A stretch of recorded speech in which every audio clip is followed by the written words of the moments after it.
حضرت موسیٰ علیہ السلام نے ایک بار اللہ کریم کی بارگاہ میں عرض کی کہ مولا میں تورات میں ایک امت کا ذکر پڑھ رہا ہوں جو آئے گی تو آخر میں مگر ہوگی سب سے افضل۔ اے اللہ وہ ایک نیکی کرے گی اس کو 10 نیکیاں ملیں گی، اے اللہ وہ امت میری امت کر دے۔ رب العالمین کی طرف سے ارشاد ہوا تلک امت احمد، اے موسیٰ وہ میرے حبیب احمد مجتبیٰ صلی اللہ علیہ وسلم کی امت ہے۔ مزید مطالعہ کرتے ہیں، مزید تورات شریف پڑھتے ہیں، کہتے ہیں یا اللہ میں نے ایک امت کا ذکر پڑھا ہے جن کے سینوں میں تیری کتاب ہوگی، یاد کر لیں گے اور اس کی تلاوت کریں گے، اے اللہ اس امت کو میری امت کر دے۔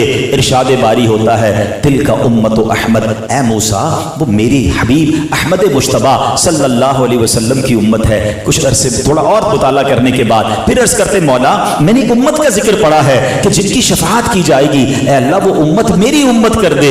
ارشاد ہوتا ہے تلک امت احمد، اے موسیٰ وہ میرے حبیب جناب محمد رسول اللہ صلی اللہ تعالی علیہ وسلم کی امت ہے۔ حضرت موسیٰ پڑھتے جا رہے ہیں، اللہ کی بارگاہ میں بار بار عرض کر رہے ہیں اے اللہ یہ امت میری امت کر دے جن کی توبہ قبول کی جائے گی، اے اللہ یہ امت میری امت کر دے، اور ہر بار یہ جواب ملتا رہا کہ اے موسیٰ یہ میرے حبیب کی امت ہے۔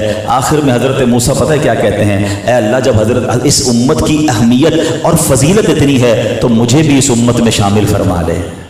کلیم اللہ ہے مگر کیا فرما رہے ہیں، عرض کر رہے ہیں کہ مولا مجھے بھی نبی پاک آخری نبی کی امت میں شامل کر لے۔ اے امتیوں یہ مقام ہے تمہارا، وہ ہمارے نبی ان کے ہم امتی، امتی تیری قسمت پہ لاکھوں سلام، میری خوش قسمتی میں تیرا امتی۔ ہمیں شاید اندازہ ہی نہیں ہے کہ ہمیں کتنا بڑا مقام دے دیا گیا۔ قیامت کے دن ہم بے شک سب سے آخر میں آئے ہیں، مگر قیامت کے دن سب سے پہلے نبی پاک جنت میں جائیں گے، اور اس کے بعد تمام امتوں میں سب سے پہلے جو امت جنت میں جائے گی وہ جناب رسول اللہ کی امت ہوگی۔ اور جب تک امت رسول داخل نہیں ہوگی جنت میں، یہ جنت باقی تمام امتوں کے لیے ممنوع ہوگی، حرام ہوگی۔ اور یہی بات سیدی اعلیٰ حضرت لکھتے ہیں نا، آپ فرماتے خلد ہے سب پر حرام جائے نہ جب تک غلام، خلد ہے سب پر حرام جائے نہ جب تک غلام، ملک تو ہے آپ کا تم پہ کروڑوں درود۔